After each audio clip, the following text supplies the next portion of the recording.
The broadcast is now starting. All attendees are in listen-only mode. Hello, everyone. Welcome to today's webinar. It's a pleasure to have you join us today. Today, what we want to discuss is how to accelerate your sales cycle by 50% or more through your website. What we want to show you today is probably one of the most transformational innovations any company can deploy, because your website is really the important hub in terms of communication with all of your stakeholders. When you think about real estate for your company today, this is the most important real estate you have, which is your digital real estate. So when someone hears about you, hears about your service, hears about your company, 99% of the time they're going to go directly to your website. So one of the things you should ask yourselves as you're thinking about your website today and going through our webinar is, how are you captivating the digital transformation that is happening across the business world? Your website is the ability for you to capture that digital transformation, harness the energy, harness the power, and begin to work with all your stakeholders, including your partners, your customers, your investors, all of the community that's out there today, your prospects, of course. And so this is really an important part of your real estate that you have at your company today. So as we do with each of our webinars each month, we're going to bring you tremendous value in terms of revenue growth innovations, new ideas that you can harness today and apply at your company. So please go ahead, make sure we keep this interactive. Post the questions that you have throughout today's webinar. We'll make sure that we address them in our Q&A section. Today's webinar also is recorded, so if you want a copy, you want to view this later on or share this with colleagues, please go ahead and do that. And again, we want you to come away from today's webinar fully excited, energized, and leaving with a set of best practices that you can apply to your business today. Okay, so let's continue. A number of years ago, I was Chief Executive Officer, and Craig Rebbing was the Chief Marketing Officer at a fast-growing company called Intact, software as a service company focused on financial applications. When we were scaling and building the company, we realized we needed to put together a predictable way to scale revenue. It needed to be capital efficient. And so we created what you see here today, the Revenue Acceleration System. Think of this as your blueprint in terms of how to scale, grow revenue. So whether you're a $5 million company and want to become a $50 million company, whether you're a $50 million company and you want to get up to a $500 million and so forth, this is the way to do that in a very specific, connected way, which is the revenue acceleration process. So after this, Craig and I, we went to and led a number of companies where we applied this model. It was very successful. And then what we ended up doing was starting a full-service revenue acceleration agency, which is On Demand Advisors. So we realized that many executives today, CEOs, business owners, and C-suite executives that are running companies, really want a predictable way to do this. Each of us always have that spark in terms of building new services and new solutions and bringing those to market. But we don't necessarily have a playbook on how we're going to scale and grow revenue. This is the playbook. So today we're going to focus on just one part of that playbook. Boy, I've got a very snappy mouse here. And that is the sales-driven website. So today we're going to focus on the sales-driven website. Okay, what I want to do right now is talk a little bit about accelerating your sales cycle. And you can easily do this by 50% or more through the website. A lot of the websites out there today are static. They're essentially what I call informational billboards. So we have three objectives for a sales-driven website, which is an innovation that we created at On Demand Advisors. The first is, every time somebody visits your company, your website, you want to convert them from being a visitor to being a prospective buyer. You may have 5,000 visitors a month coming to your website. And what you really want to do is you want to convert them from interest into engagement. You also want to make your buyer the hero. A lot of times when you look at websites, the hero is not the buyer. The hero is the company. So a lot of websites talk a lot about products and services, innovations that the company has, which is all good, but it should start with the buyer and the buyer's needs, the buyer's business challenges, the buyer's desires. And then finally, your website should accelerate the buying process and your sales process by 50% or more. A number of years ago, the Corporate Executive Board conducted a survey with B2B business owners. And what they found is that about 57% of the sales cycle was already completed by the time the prospect engaged a salesperson. What that's really saying is the importance of your website. Your website really needs to help do all the front end education, preference setting, and work to engage all of your buyers that you have out there in the marketplace. So what we're going to do is quickly walk you through these 8 areas of a sales-driven website. Each of these are important differentiators that we built to actually help companies transform themselves from an informational billboard to a website that is truly powerful, interactive, guides buyers through the buying process, and accelerates their sales cycle. So the 3 purposes are convert visitors into buying prospects. That's the first thing that we have. The second one, which is more actually interesting, is making your buyer the hero. And we've spent a lot of time elevating our clients' buyers to really have them become the hero. That is truly transformational when you do that with your buyer. And then finally, the accelerating the process. So much of the front end work can be done online. The other thing that's important is consistency. So if you come to a sales situation, and let's say you're selling your services today to a company, you're actually maybe interacting either in person or through Zoom with a certain group of people that are involved in that company. That group may be, let's say, 10 people.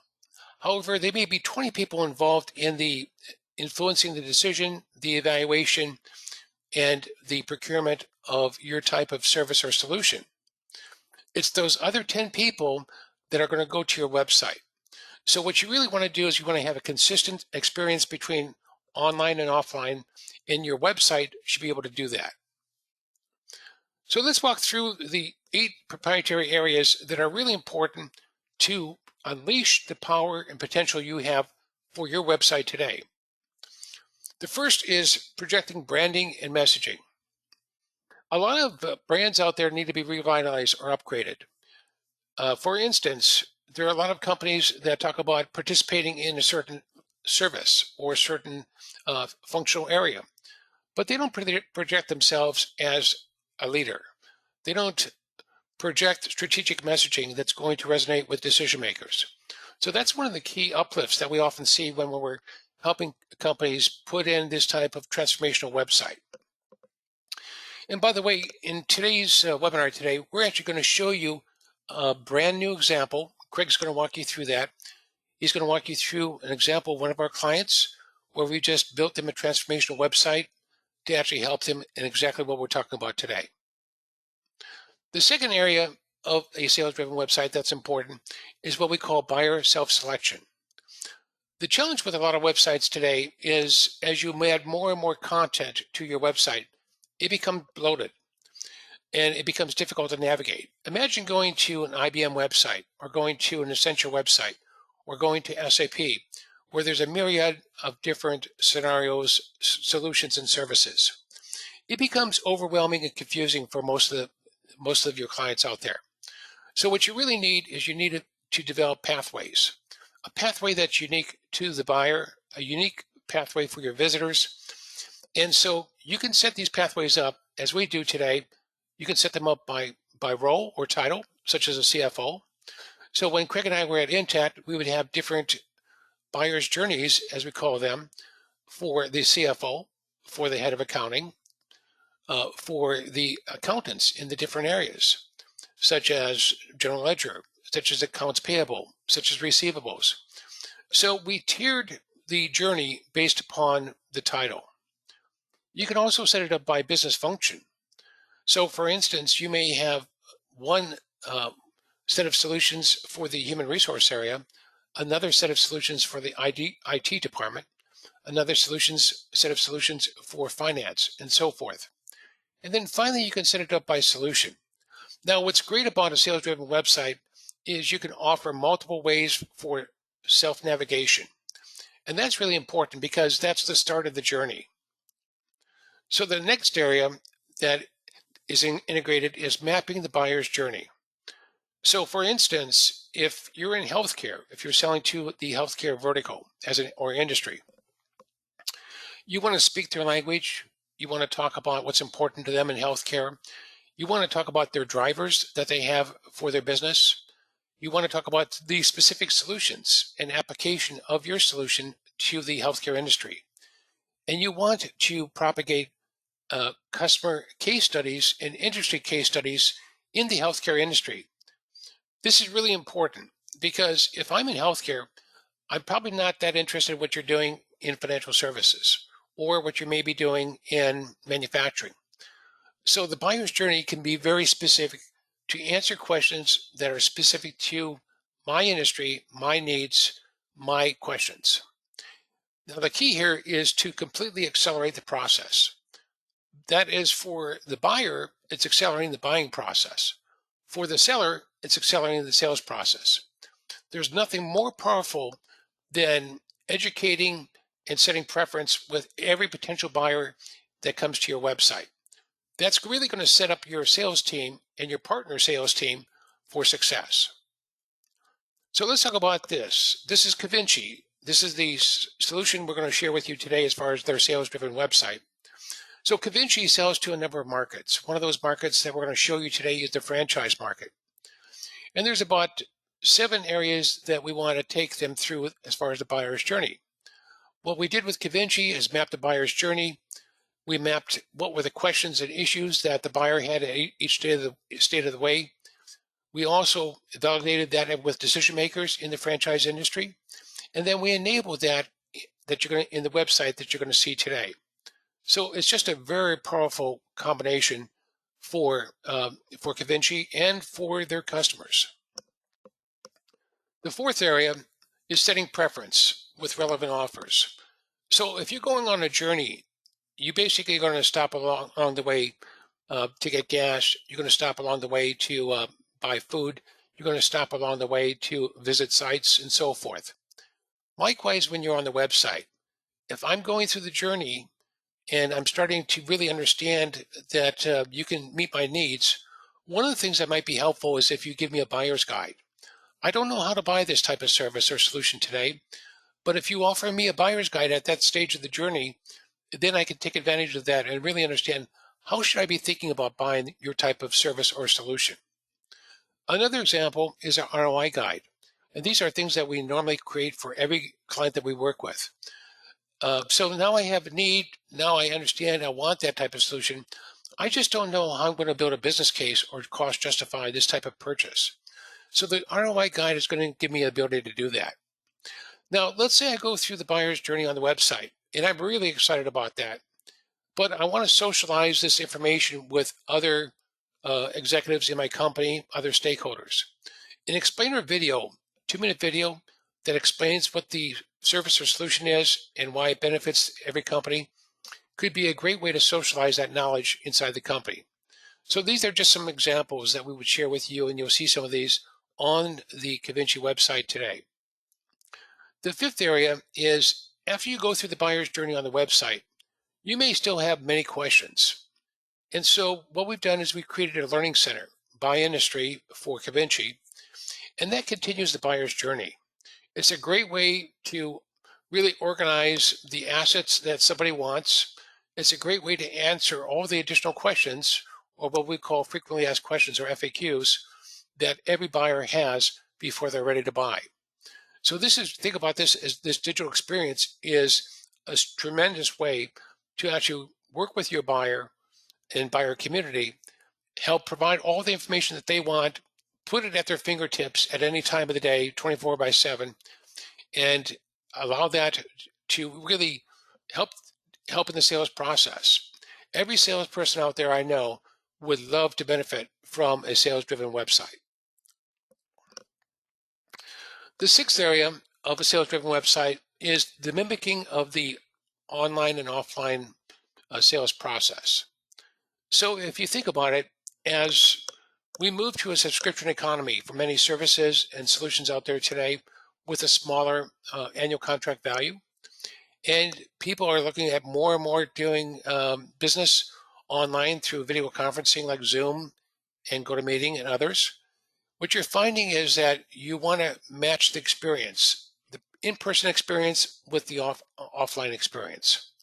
So like we talked about earlier, it's not unusual that you've got to influence and sell many people at a company, and they're going to come to the website and they're hoping to get the same information from you that they normally would if they're walking through a sales presentation. Now, this one is interesting and sometimes controversial. Often we hear from clients that their solution is too complicated to sell online. And that may be true. But not everything that you do needs to be sold in person. So for instance, you may have a solution out there today, like we had at Intech, which is a financial management solution. It's essentially offering a heart transplant to the CFO in terms of how you're going to run their accounting and financial management operations. However, we would always come up with new services for enablement, new services for training, new services to actually help them work with different stakeholders in the financial community. We would call these extensions, services, and then we came up with new software. So for instance, we would come up with executive dashboards, or we'd come up with other types of solutions that could be added into that financial suite. What we didn't want to do is we didn't want to have a high cost of sales for those small cost items.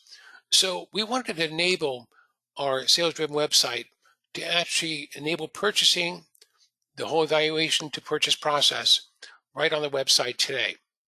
So this should be an example. So as an example, another one of our clients is a company called Technical Toolboxes, a great company out of Houston, Texas. And they also provide engineering performance management solutions. What we found with them is that they wanted to offer some of their training and education solutions right online. So we gave them a sales-driven website, but we also enabled their training and industry training, product training, solution training to be actually purchased right online. So think about that. You can have a hybrid situation. The final thing is this of a sales-driven website. Often we're going to be putting in a marketing automation system so that as your visitors are coming to the website, going through the buyer's journey, you can actually see what they're doing. You can score and grade everything that they're doing on your website.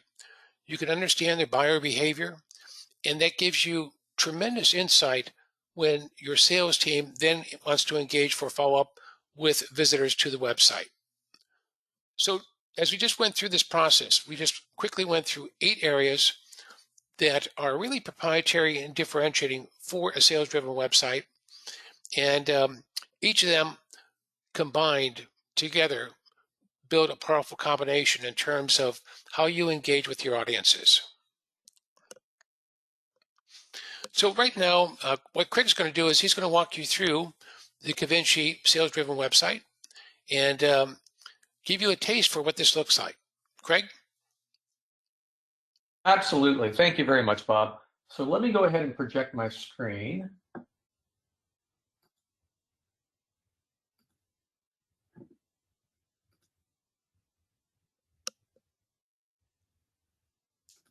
All right.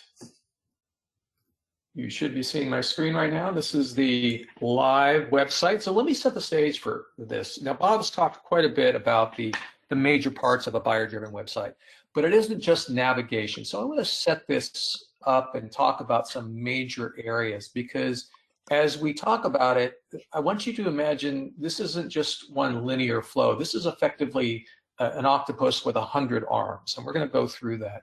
But the first part I want to talk about is projecting brand and the strategic messaging that you're trying to convey to your audience. Now, brand is an elusive thing for many people. Now, I've spent my entire career in marketing. First half of it I spent as an art director and creative director at a number of firms doing branding for Microsoft, Levi Strauss, Nike. And when you think of some of these companies, like Apple as an example, you immediately have a picture of what Apple brings to the table with respect to quality and with respect to innovation. When you think about Nike, another image comes to your mind, but it isn't just the visual images that is part of brand. It's also about the message and the differentiation that we present to the marketplace as to what makes us unique to the competitors. And that is absolutely vital. So part of the equation, and a very vital part, is establishing a solid brand that's going to separate you from everyone else to present your value in a unique way so that you can better compete and ultimately outsell everyone else. So in the case of Cavinci, and I'll just talk about this a little bit, they had a very antiquated brand. Our goal was to take their brand and move it forward and to elevate it to the point where it stood alongside Intuit, who is one of their major partners. So when somebody is at Intuit and looking at QuickBooks, they don't go to Cavinci, they see a company of the same stature. That was our goal, and we achieved that goal. So as we think about this 100 tentacle octopus, as I mentioned, that's really at the very top. As we go, the next part is the self-selection. Now, Cavinci, even though they sell to multiple market segments, in four in particular, it was very unclear from their previous website where they were actually selling to. In fact, they had multiple subdomains for those specific markets. And it created quite a bit of confusion for where somebody should opt in. What's the message for those audiences? So part of that next piece, when we talk about the buyer self-selection, and I'll go ahead and show you how we organize this, is the buyer self-selection. As you see me hovering over this in the mega menu, there are four main markets. So when somebody comes here, it's very clear. Am I a franchise? Am I a multi-entity organization? Am I a diocese? Am I have an accounting firm? I can quickly opt in for those specific areas. Now, there are different ways of doing self-selection. It could be based along product. It could be based along other factors. But going along, say, market segments is a very popular one. It could be based on user role, for instance. So, but making your self-selection very clear at the onset is absolutely critical for that personalization, which enhances engagement and those conversions, which are so vital to the lifeblood of an organization. So let's talk about the next piece. So we have the concept of the self-selection, but now we have the whole idea of the buyer's journey. Bob was very eloquently discussing it earlier. So when we think about the buyer's journey, I want to set the stage. So when people are investigating and just educating themselves on, say, a solution or a service, they're going to be asking the same questions. What do you do? Who are you? What do you do? Here are my challenges. How do you solve those challenges? What would be some ROI that I'd receive? So there is a natural progression in that narrative that occurs when people are investigating. Now, what you'll find is that your salespeople will answer the same questions over and over and over again as part of that education. And some people will come into the equation more educated than others. And they'll come in and say, I already understand what you do. I'm ready to talk about ROI or what you do offer financially, the financial return on this solution. And they can opt in for a different part of that journey. So as we think about the buyer's journey, let's go ahead and take a step into one of the buyer journeys that I was discussing. So it isn't just about, say, that specific flow. And while there is a general flow of, say, in this case, Cavinci's solution for franchises, we talk at the onset about overview, as I mentioned. We step into what are your challenges very clearly. We step into what the solution is. And in Cavinci's case, they have a 3-pillar solution. And just to I'll add a little more color commentary. We built everything for them. We built the concepts of their 3 pillars. We built the visuals for their 3 pillars. We built the videos that help explain the 3 pillars. So everything that helps differentiate that brand, as I was mentioning earlier, was created by On-Demand Advisors to help with that differentiation and also to very clearly articulate what the value is in the marketplace. So it isn't just about also going through that flow. At any one point in that journey, as I'm projecting it, there are CTAs. And in this case, we have our 3-pillar video. We have our download the 3-pillar infographic. As we scroll down in our buyer's journey and we go beyond the solution, we go down to, say, the partnership with Covinci and QuickBooks, and we have a video that they can click onto. So as we think about each piece of this critical buyer's journey that we're taking somebody on, that there are CTAs as an off-ramp for them to learn more. And we go down to the next stage in the buyer's journey, as an example, is onboarding. And within the construct of the onboarding, we have 2 different off-ramps. One is a quick start guide, and one is an onboarding guide. So as people go through that and say, hey, you know, I need to learn more about the onboarding. I'm beginning to believe this is the right solution for me. Let's go a little deeper on that. So they can look at that guide, they can download it, they can pass it along within their organization. And further down in the buyer's journey, we look at what customers are saying. So that validation point. And then, of course, even at the end of our buyer's journey, we present the ROI and the pricing. And again, we have a downloading of an ROI guide that we constructed for them. We have the FAQ guide, which goes into far deeper answers that could otherwise not be exposed on the website.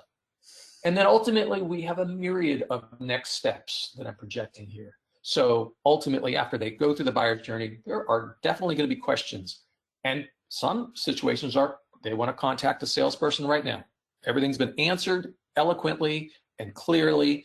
And that's ultimately what you want from a buyer-driven website, is you want as many of the basic and rote questions answered upfront as much as possible to take that time off of the sales individual's desk so that they're not answering those basic questions. So as we think about some of these CTAs at the bottom, so we've got schedule a demo, start a free trial, register for a thought leadership webinar, and then ultimately there is a learning center.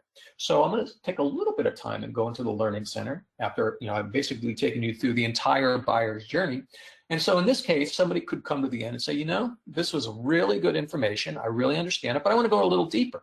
So let's go ahead and step into our learning center. So this is a situation where now the franchise learning center, and that is one of their markets, we have a huge assortment of different knowledge articles, whether they're ebooks on evaluating the solution or selecting on profitability, different ebooks and guides that help explain the value of the solution.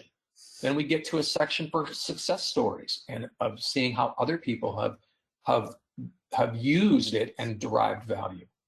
We go into a whole section for recorded webinars and thought leadership webinars. You can sign up for product-based webinars if you want to go into the product itself. And then there are the infographics that we built and the videos that help visually explain and articulate the value of Covinci to the franchise. And of course, each vertical, in this case, would have its own learning center that people can do a deep dive on. So let's talk about the next piece, which is about the concept of provisioning. Now, many people still in 2025 think that the concept of buying something online is good. They do it all the time. Buy it on Amazon, buy computers on Apple or Microsoft and get shipped. But some people will still say, well, I can't sell my service or solution online. And I would challenge that in probably every single case. And if we think about, say, even software, we think about, you know, what types of software could be bought online. And we think about, say, Salesforce. Salesforce is selling enterprise software, and all but the Fortune 500 companies are buying that solution online and configuring it without ever even talking to a salesperson. But even if you're not ready to sell your solution online yet, there are other things that could potentially be exposed on your website for that type of sales engagement and provisioning. And we think about training or any type of other educational tracks that we want to offer. So those things can be offered. And we did this with technical toolboxes where we had an entire section of the website that was focused just on selling the training courses. And it became a very lucrative part of their business in selling that solution. And that ultimately was sold to people buying it for the first time, the solution, but also for the returning customers to go back and purchase new learning courses. So I would say to take into consideration all the different ways that you can sell, all the different ways you can sell your product or services, and think about creative ways of doing that on your website, because it can be done. The next piece I want to talk about is the back end, and this gets into the marketing automation, the CRM, and what is happening behind the scenes. So as you saw the self-selection, the buyer's journey, all the different CTAs, the learning center, all these parts with these multi-tentacle elements to them, everything on the back end is attached to, in their case, Salesforce Pardot as their marketing automation and CRM.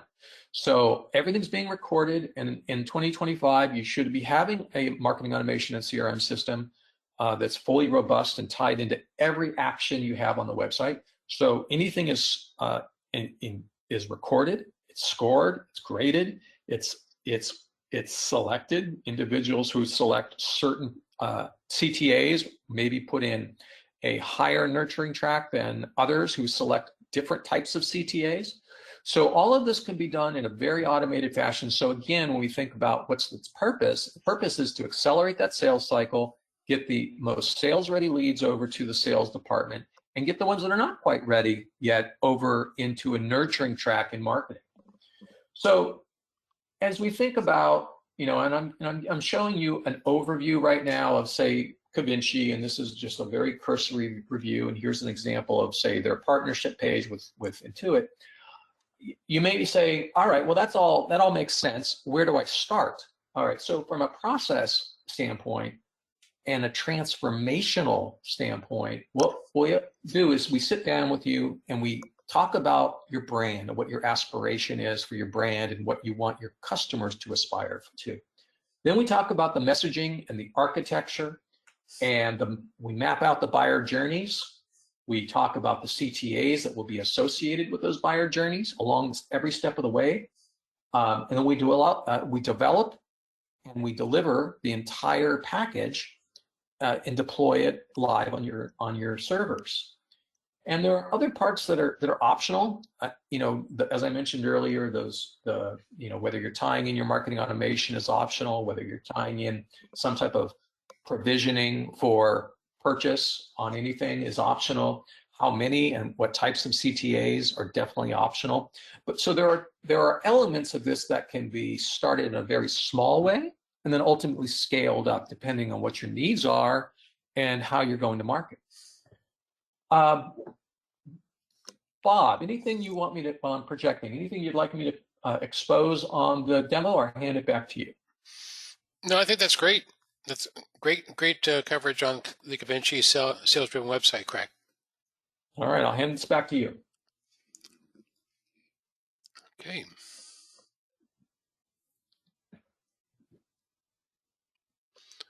So thanks for doing such a great job. That's absolutely fantastic.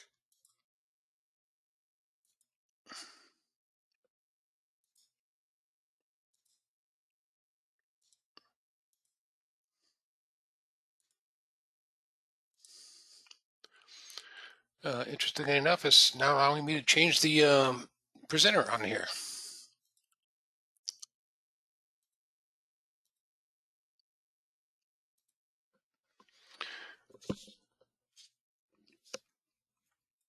You are projecting your screen. Okay, good. Thank you. All right, so why don't we do this at this time? Let's open this up for Q&A for everybody that's on our webinar today. And let's answer some questions. Craig and I would be happy to address your questions. It's just such an important area for every company. It's really the heart if you think in terms of communications for your company. So let's go ahead and open it up for questions, and let's go ahead and start. This one's from Sarah. She says, this is fantastic. So thanks, Sarah. Thanks for the feedback on that. Here's another question. How do I cost justify this type of website? It's a great question, because when you think about cost justification, first of all, every company today is going to be continue to evolve, elevate, and transform their websites. The question a lot of times that we look at is for what purpose? So the way we've seen many executives look at cost justifying the migration to a sales-driven website is thinking about this as automating salespeople. So what you're really looking at a lot of times is there's a sales process that has to be transacted with every potential buyer that you're going through the process with. That can be very timely, very cost effective. If we could digitize that, if we could automate that process on your website, it gives you back all of that time. It may even save the cost of an FTE, a full-time equivalent, that you don't have to invest in. So that's a great way to start thinking about how do you cost justify the transformation to a sales-driven website. Here's another question. How do I understand what my buyer needs or wants? Again, that's a great question too, because when you're putting together messaging, you're putting together buyer flows, you're mapping the buying process, a lot of times we can do a good job thinking through that ourselves, and you can too. But what we also do is help you validate that. So one of the ways we do that is through the use of surveys. So often what we're going to do, for instance, like we did with Cavinci, we actually conducted a very thorough marketing survey for buyer intelligence with the franchise community. So we engaged many business leaders in the franchise space to really help us understand what are the challenges that they have, what were the solutions that Cavinci offered and how those would be ranked or rated, and then what offers that they were looking for. It gave us essentially the fabric that we can show on the website that was important to decision makers so that we know the messaging, the positioning is spot on. So good question. Thank you very much for that. Who does the work to create a sales-driven website? Well, that would be us. So one of the things that Craig has built over a number of years as we've been building our company and serving many B2B clients of all sizes is building the team to actually deliver the exceptional work product, the exceptional offerings that you need to operate your business. But we also have an eye for innovation, as you can tell, with a sales-driven website in terms of figuring out where do we go from here so that this is truly differentiated versus every other type of website you're going to see in the marketplace today. Let's see. Here's one more question. Our solution is too complicated to sell online. Does this still work? The answer is yes. As you can see with Cavinci, they are not trying to today complete the sales process online, whether it's be to the franchise industry, the diocese, multi-entity, which is the horizontal, or to accounting firms. So what they're trying to do and succeeding is all the front end engagement that needs to happen in the sales process to do that online, to do that digitally. This allows them to significantly reduce their cost of sales, but it also allows them to speed up the sales process and the evaluation process that needs to happen with all these different communities. So thanks for those questions. Let's see. Let's just check to see if there's any more questions here. And Sarah, thank you for your question. That's fantastic. And one last question or statement that we would talk about in this area, and that is, many of you have really excellent information today on your website or in your calls to action, what Craig was talking about as far as CTAs. What we want to do is be able to repurpose them along the buyer's journey and really take that great content that you've developed over time and repurpose that in a new venue. A lot of times there's tremendous information available from the marketing area at every company that we work with. The question is, how do you serve that up and elevate that and make it useful for a long life, a long tail, if you will, with your target audiences that you have today? And we can do that today with a sales-driven website.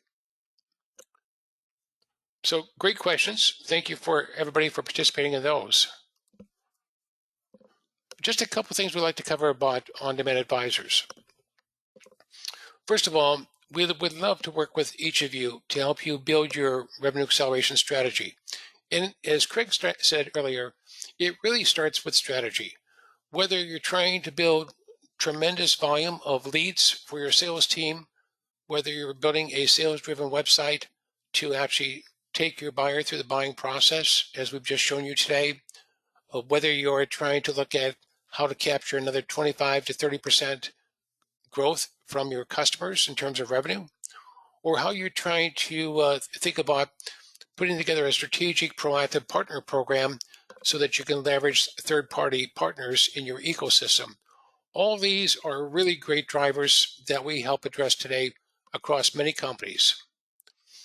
And as we said earlier, when we began today's webinar, we have created and implemented this revenue acceleration system. Think about revenue as a vital process within your company that needs to be orchestrated across many different points. And so that's essentially what we're helping you do, is look at that connected revenue acceleration process, put that together, and then to scale that. And then finally, one of the things that is important from our perspective is, since Craig and I and our team have worked with literally hundreds of B2B companies, you get a chance to leverage that serial experience that we have as you move forward. Now, from today's webinar, I'd like to offer 3 different potential next steps, and we'll be following up with you with a personal email with this recording from today's webinar. But let's sit down and maybe talk about what your revenue acceleration strategy is at your firm today.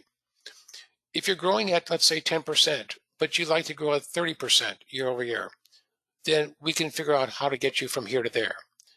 If you'd like to go after, and let's say you're involved in a market, and let's say that market is you're selling to property management companies, but you'd like to go figure out how to go win that market, then let's talk about your revenue acceleration strategy.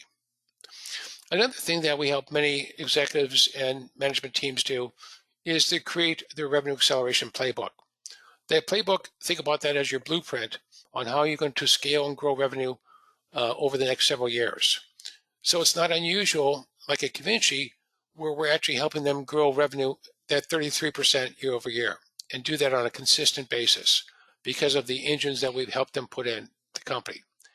And then finally, we're happy to look at your current website and figure out how to leverage what we talked about today as far as a sales-driven website, and how you can start looking at migrating from an informational billboard, as we call it today, to a sales-driven website that's truly going to help you accelerate the buyer's journey, accelerate the sales journey, and really elevate your brand, as Craig talked about that earlier today. Okay, so those are some great next steps. We'll be following up with each of you. Here's Craig's information. Here's my information. We're the managing partners. We've got a whole team that we've built out of extraordinary professionals. So you might be hearing from myself, from Craig, from Dale McConnell, who's a partner at our firm, who has built some excellent sales organizations in Silicon Valley. And then we have a whole team that we have in 4 different areas, both in marketing, enablement, in sales enablement, in working on partners and strategic relationships, as well as on strategy. So one of the things that we figured out some time ago is we often don't know, when we engage with an executive, with a company, what you need to have available to you. But we do know that if you have a need, if you have a playbook, you need to execute that. You need to put it in action, in motion, and you need to get the results you're looking for. So that's why we are all-encompassing in terms of providing you with those services, strategy, and execution. So thanks for joining us for today's webinar on the Sales-Driven website. And we look forward to working with each of you, contributing to your success in 2025 and beyond. So on behalf of Craig, myself, and the entire On Demand Advisors team, thank you for joining us today.